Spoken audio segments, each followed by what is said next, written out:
거룩한 예배로 나오신 성도님들을 주님의 이름으로 환영합니다. 온 마음을 기울여 주님을 바라보면 주께서 우리에게 은혜와 사랑을 베풀어 주시는 줄 믿습니다. 이제 예배합니다. 사랑의 하나님 아버지, 복잡하고 어지러운 세상에서 우리의 길을 인도해 주셔서 감사합니다. 커다란 사건들과 사람들의 거친 목소리로 우리 마음이 두렵고 떨립니다. 주님의 크고 강하신 팔로 성도들을 품어 주옵소서. 주님의 따뜻하고 세미한 음성으로 우리를 위로하여 주옵소서. 살아계셔서 우리와 함께 하시며 우리 손을 잡아 이끌어 주시는 예수 그리스도의 이름으로 기도합니다. 아멘. 사도신경으로 우리의 신앙을 함께 고백하겠습니다. 나는 전능하신 아버지 하나님 천지의 창조주를 믿습니다. 나는 그의 유일하신 아들 우리 주 예수 그리스도를 믿습니다.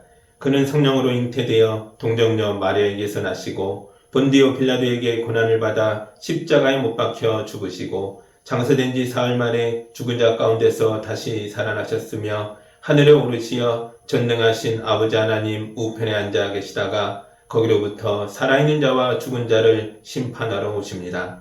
나는 성령을 믿으며 거룩한 공교회와 성도의 교제와 죄를 용서받는 것과 몸의 부활과 영생을 믿습니다. 아멘.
오늘 우리에게 주시는 하나님의 말씀은 느헤미야 8장 1절에서 10절의 말씀입니다. 하나님의 말씀을 봉독할 때에 경청하시기 바랍니다. 모든 백성이 한꺼번에 수문 앞 광장에 모였다. 그들은 학자 에스라에게 주님께서 이스라엘에게 명하신 모세의 율법책을 가지고 오라고 청하였다. 7째 달 초하루에 에스라 제사장은 율법책을 가지고 회중 앞에 나왔다. 거기에는 남자든 여자든 알아들을 만한 사람은 모두 나와 있었다. 그는 수문 앞 광장에서 남자든 여자든 알아들을 만한 모든 사람에게 새벽부터 정오까지 큰 소리로 율법책을 읽어주었다. 백성은 모두 율법책 읽는 소리에 귀를 기울였다.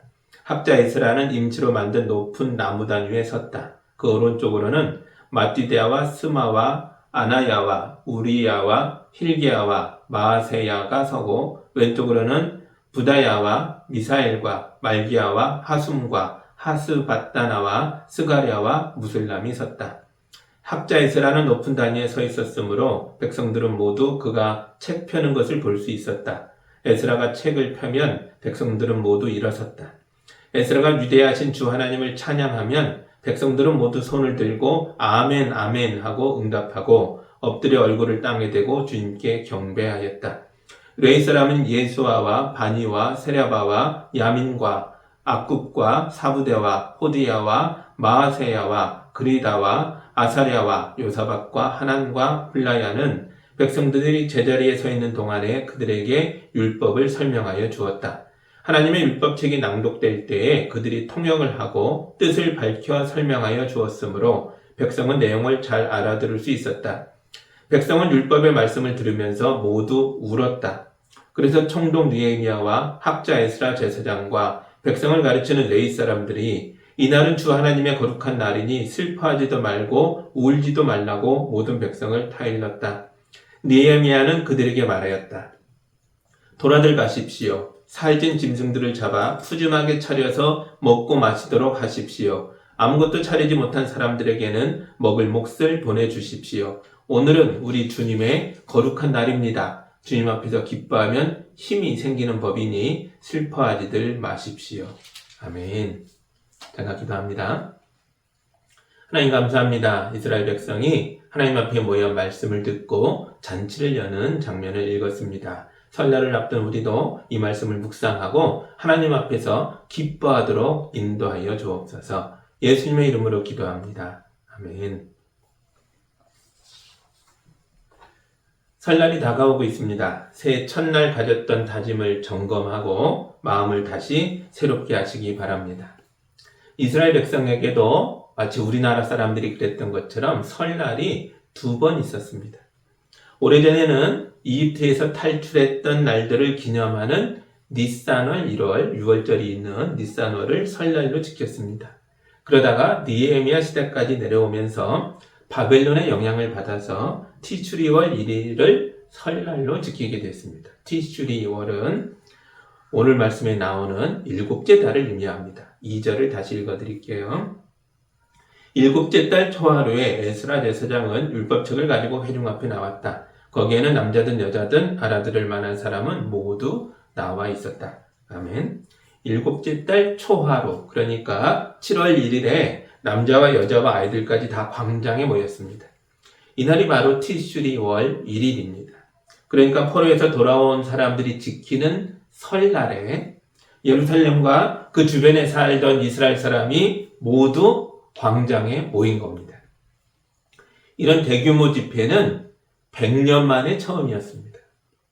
첫 번째 대규모 집회는 스룹바벨이 이끌었던 1차 귀환자들이 모여서 예배했던 장면입니다. 1차 귀환자들이 돌아와서 보니까 예루살렘이 다 불타고 무너져 있었습니다. 귀환자들은 빈손으로 몸부림치면서 하나님의 성전을 먼저 세웁니다. 그리고는 성전 앞에 한 5만 명 정도가 모였습니다. 1차 귀환자가 5만 명이 조금 안 됩니다. 그들이 모여서 대규모 집회를 가졌습니다. 그러나 스룹바벨도 하나님의 성전은 재건했으나 성벽을 재건하지는 못했습니다. 성전은 건물 하나지만 성벽은 도시 자체를 다시 세우는 행위나 마찬가지였기 때문입니다. 이 당시에는 성벽이 없는 곳에서 대규모 집회를 한다는 건 대단히 위험한 행동이었습니다. 이스라엘 백성이 포로로 잡혀가서 무주공산이 된 이 빈 땅에 이방인들이 들어와서 살고 있었습니다. 그 중에서도 사마리아와 암몬 사람들이 크게 번성해서 세력을 형성했고 이들이 예루살렘 성읍이 재건되는 걸 방해했습니다. 이런 상황에서 귀환자들이 대규모 집회를 열면 이방인들을 자극해서 전쟁이 발발하게 될 위험이 있겠죠. 그래서 예루살렘 성은 무너진 모습 그대로 무려 100년 동안이나 돌무더기 상태로 있게 된 거죠. 100년의 시간이 지난 동안 아무 일도 일어나지 않은 것처럼 보였을 겁니다. 그러나 실제로는 그렇지 않았습니다. 사람 눈에 보이는 게 없어도 하나님께서 새로운 사람들을 일으키고 계셨고 그들을 예루살렘으로 보내셔서 쉬지 않고 재건의 역사를 이루어가고 계셨습니다. 1차로부터 한 80년쯤 지났을 때 말씀의 제사장인 에스라가 2차 귀환자들을 데리고 돌아왔습니다. 이때 숫자는 한 1500명이 조금 안 됩니다. 그런데 이 사람들이 누구냐가 더 중요합니다. 다 제사장들이었고 레위 사람들이었습니다. 말씀의 훈련을 받은 전문가들이었습니다. 2차 귀환자들을 통해서 하나님의 말씀이 백성들 속에 깊이 뿌리 내리게 됩니다. 다시 한 10여 년이 지났을 때 3차 귀환자가 오는데요. 이때는 느헤미야 한 사람이었습니다. 3차 귀환자는 물론 느헤미야가 데리고 오는 부하들이 있었지만 이름이 확실히 드러나는 건 이 한 사람밖에 없습니다. 그런데 이 사람이 지난 100년 동안 아무도 하지 못했던 일을 해냅니다. 예루살렘 성벽을 완벽하게 재건하고 더 나아가서 이 도시를 다 재건하게 됩니다. 느헤미야가 예루살렘 성을 재건하고 첫 번째로 맞는 설날이 왔습니다. 느헤미야는 이스라엘 백성 모두를 광장에 모이게 합니다. 남자와 여자와 노인과 아이들까지 다 모였습니다. 이제는 단단한 성벽이 보호해주고 있었기 때문에 외적이 쳐들어와도 걱정이 없습니다. 백성이 광장에 모두 모이자 느헤미야가 에스라 제사장에게 설교를 부탁합니다. 1절입니다.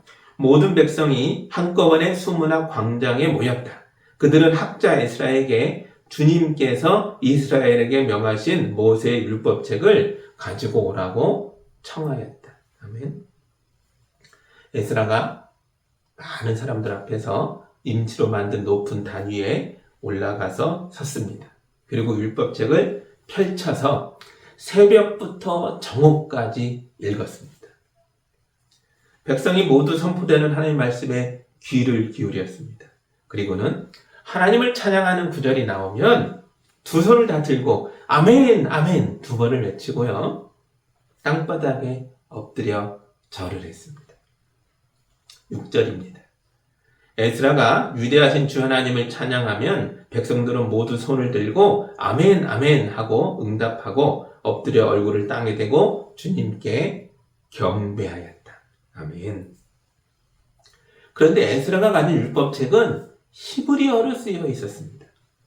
그러나 백성들은 대부분이 바벨론 땅에서 태어나고 자란 사람들이라서 주로 쓰는 언어가 아람어였습니다. 그래서 13명의 레위 사람들이 히브리어로 선포되는 말씀을 아람어로 통역을 해주어야 했습니다. 7절과 8절입니다. 레위 사람이 예수아와 바니와 세레바와 야민과 야굽과 사부대와 호디야와 마아세야와 그리다와 아사랴와 요사박과 하난과 블라야는 백성들이 제자리에 서 있는 동안에 그들에게 율법을 설명하여 주었다. 하나님의 율법책이 낭독될 때 그들이 통역을 하고 뜻을 밝혀 설명하여 주었으므로 백성은 내용을 잘 알아들을 수 있었다. 아멘. 1차 귀환자들이 한 5만 명 정도 됐다 그랬잖아요. 그 뒤로 100년이 지났어요. 3대 이상이 지났습니다. 그러므로 지금 수문 광장에 모인 백성의 숫자는 1차 때보다 최소한 4배 이상이 됐을 거예요. 한 20만 명은 되지 않았겠어요? 이렇게 엄청난 숫자의 사람들이 모여가지고 두 손을 들고 아멘, 아멘을 외치고 땅에 엎드려 절을 하는 하나님을 경배하는 장면을 상상해 보십시오.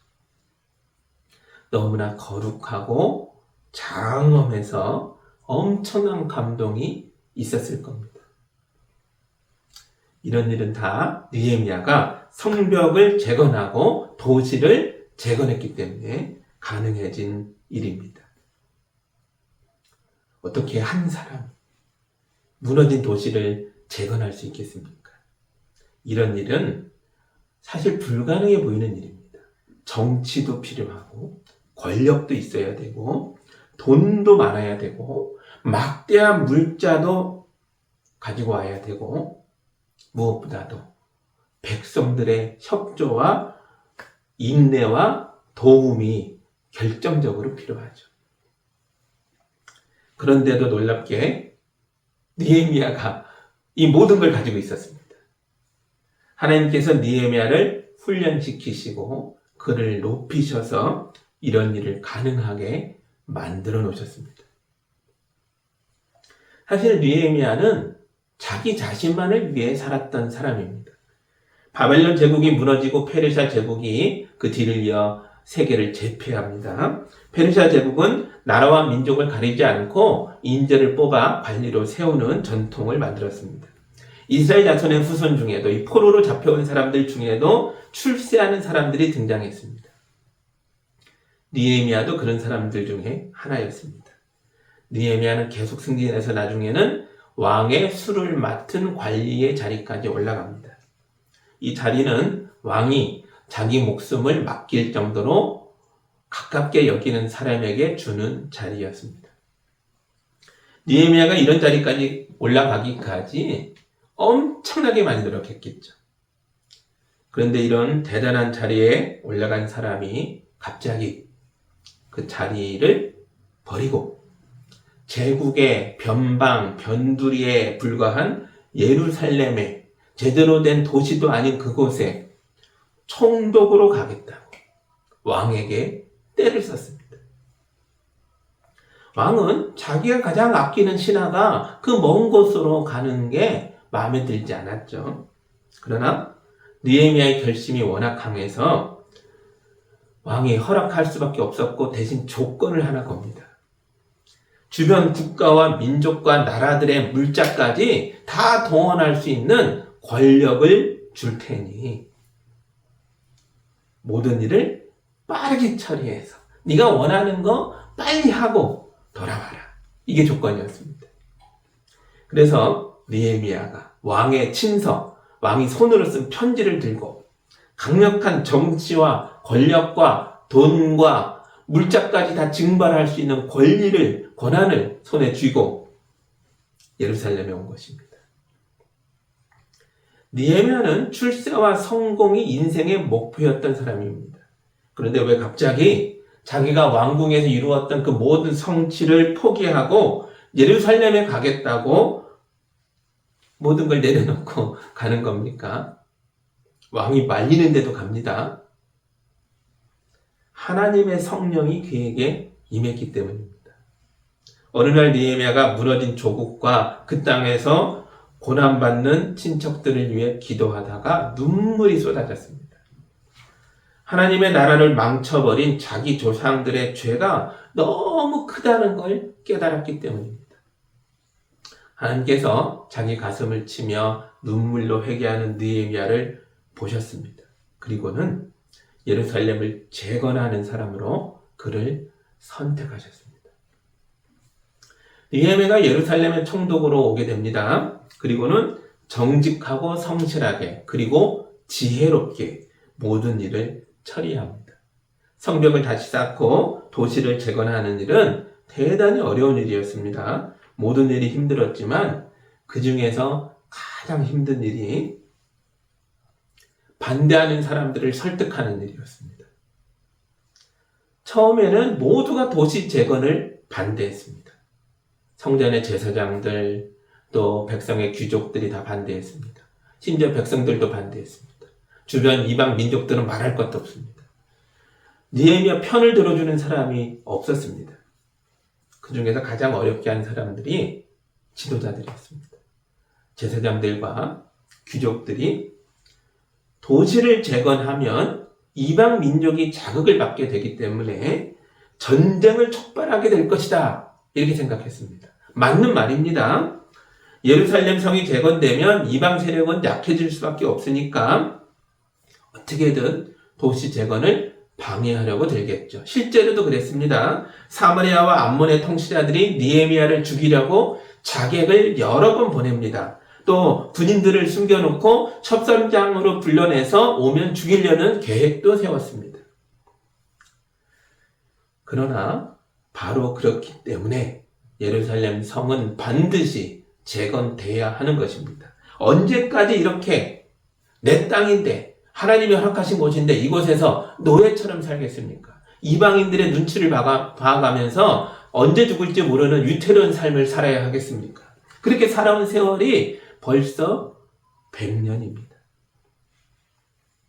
하나님이 기회를 주셨을 때 하루라도 빨리 성벽을 재건하고 예루살렘 성을 재건해야 하는 거죠. 하루라도 빨리 이 나라가 다시 부흥해야 나도 살고 내 후손들도 살아갈 수 있는 길이 열리는 것입니다. 그런데 제사장과 귀족들 속에 민족의 배신자가 있었습니다.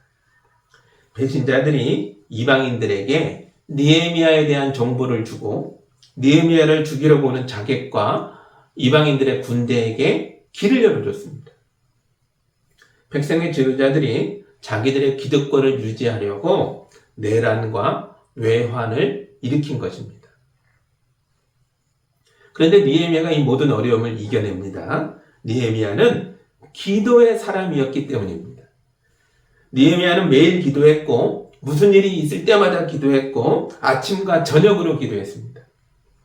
그래서 영적으로 대단히 예민했습니다.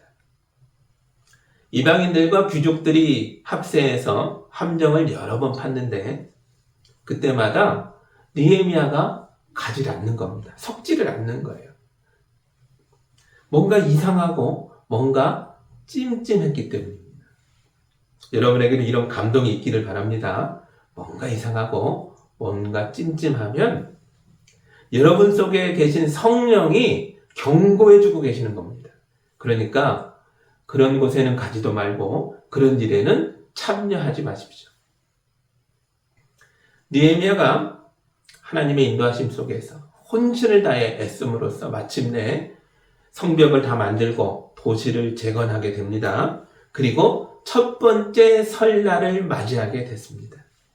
느헤미야는 백성을 재건한 도시의 광장에 다 모이게 해서 커다란 잔치를 열었습니다.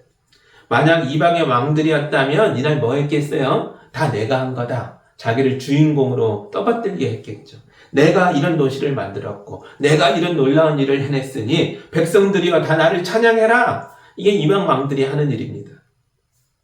그러나 느헤미야는 이날 높은 무대 위에 제사장 에스라를 세웠습니다. 그리고는 에스라로 하여금 하나님의 말씀을 읽고 선포하게 합니다. 설날 잔치의 주인공은 느헤미야도 아니고 에스라도 아니고 오직 하나님 한 분뿐이심을 백성 모두에게 가르쳐주고 있는 것입니다. 말씀이 선포될 때마다 어른들이 아멘 아멘 두 손을 들고 외쳤습니다. 그리고 땅바닥에 엎드려 경배했습니다. 그 모습을 보고 옆에 있던 어린이들도 땅바닥에 엎드렸겠죠. 어린이들이 말씀을 알아들었겠습니까? 몰랐겠죠. 그러나 엄마와 아빠가, 삼촌과 고모가, 할아버지와 할머니가 하나님 앞에 아멘을 외치고 엎드리는 걸 보며 따라하고 있는 겁니다. 이렇게 거룩한 신앙이 다음 세대로 계승되고 있는 것입니다. 여러분도 하나님 말씀 앞에서 아멘 아멘 외치십시오. 아멘은 주님의 말씀대로 이루어질 것을 믿습니다. 이런 고백입니다. 아멘은 말씀에 대한 긍정이고 또한 말씀에 대한 순종입니다. 내가 하나님의 말씀을 선택한 게 아니라 말씀이 나를 선택한 것입니다. 나에게 주신 말씀이 내가 어렵게 쌓아 올린 출세의 길을 포기하고 예루살렘으로 가라는 것이라고 해도 그 말씀을 긍정하고 그 말씀에 순종하는 사람이 진짜 하나님의 사람인 것입니다.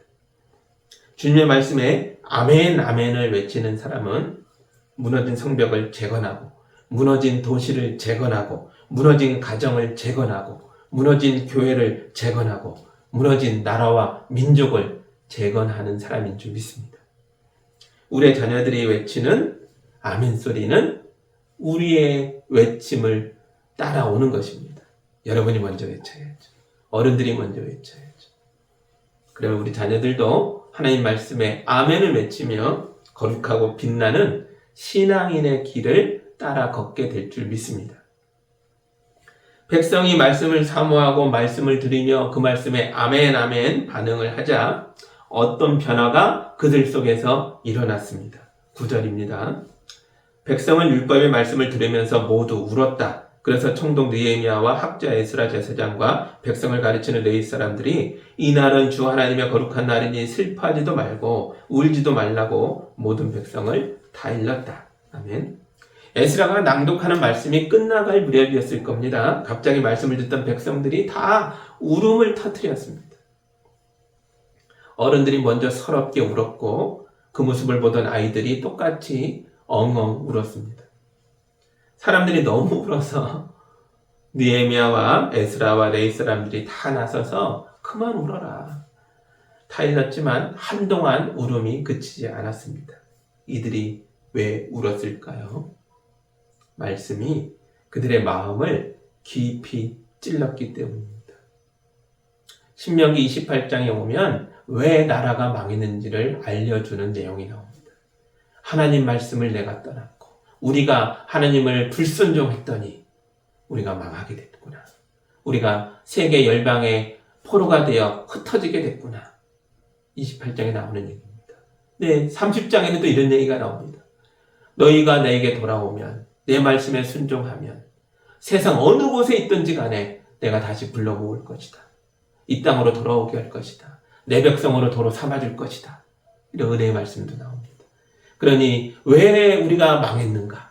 왜 우리가 다시 돌아왔는가? 다 하나님의 은혜구나. 거기서 곡굴하죠. 통곡하며 울었던 것입니다. 하나님의 말씀은 살아있고 힘이 있어서 어떤 양날 칼보다도 더 날카롭습니다.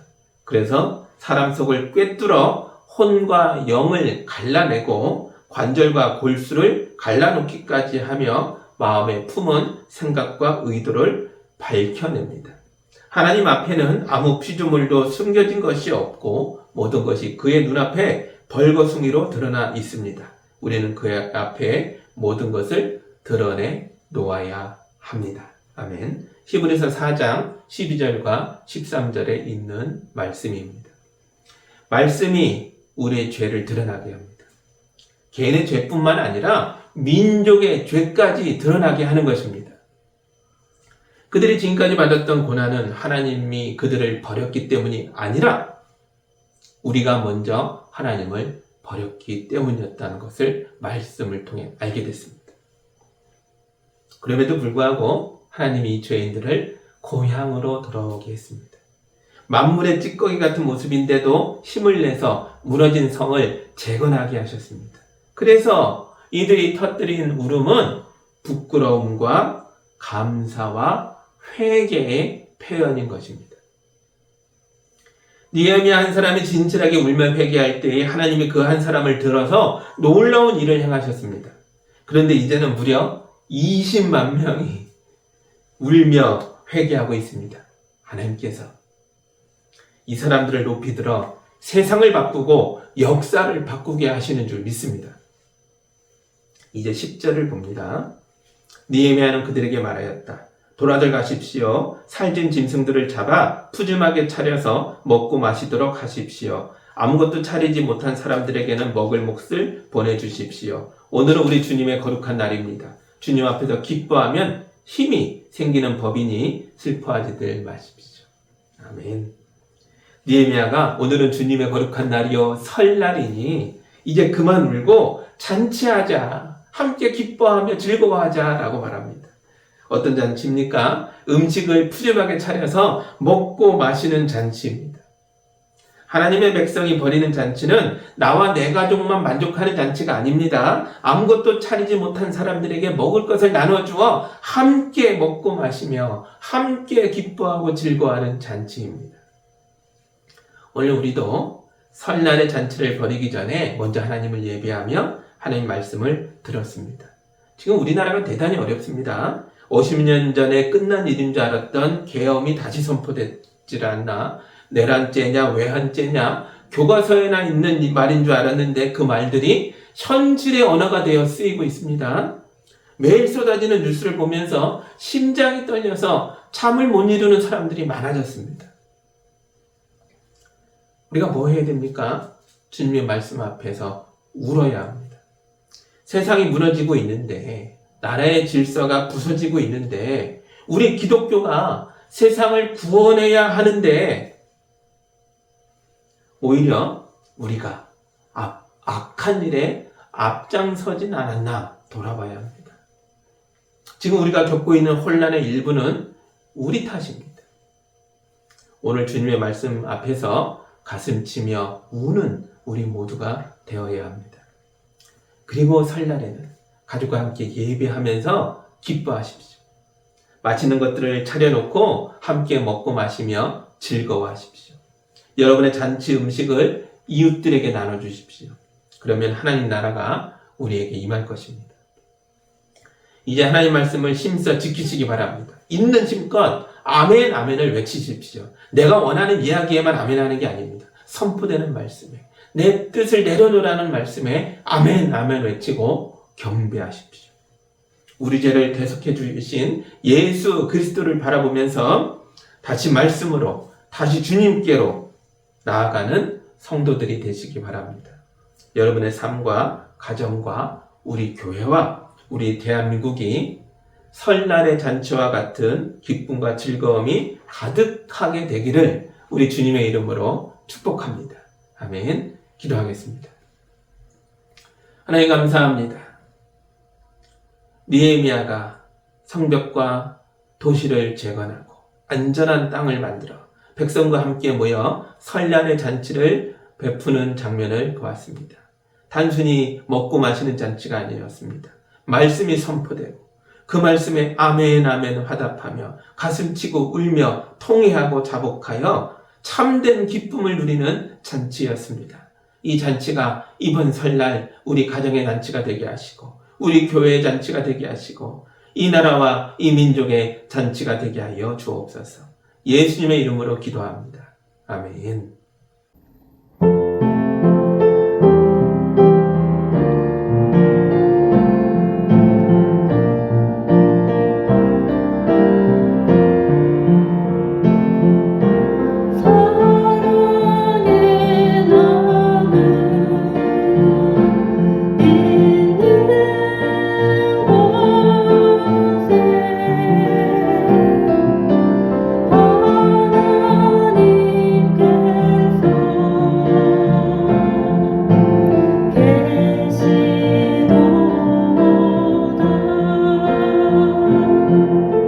사랑의 하나님 아버지, 주의 성도들이 거룩하게 구별된 예물을 올려드렸습니다. 이 예물이 쓰이는 곳마다 하나님 나라가 임하게 하여 주옵소서. 죽어가던 사람들이 살아나게 하여 주옵소서.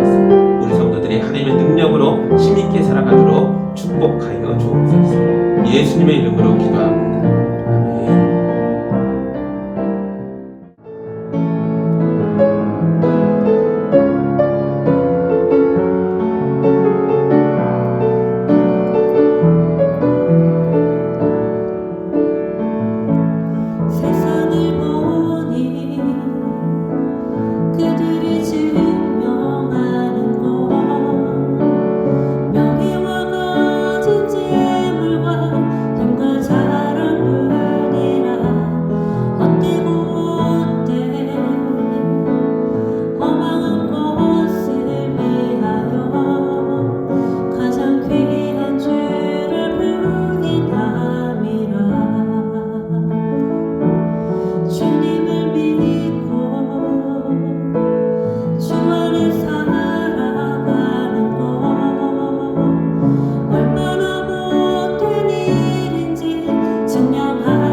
이제는 우리 주 예수 그리스도의 은혜와 우리 하나님 아버지의 크신 사랑하심과 성령님의 인도하심과 교통하심이 주님 말씀에 아멘 아멘 외치고 그 말씀을 순종하며 살아가는 우리 성도들 위해 이제로부터 영까지 함께하기를 간절히 축원하옵나이다.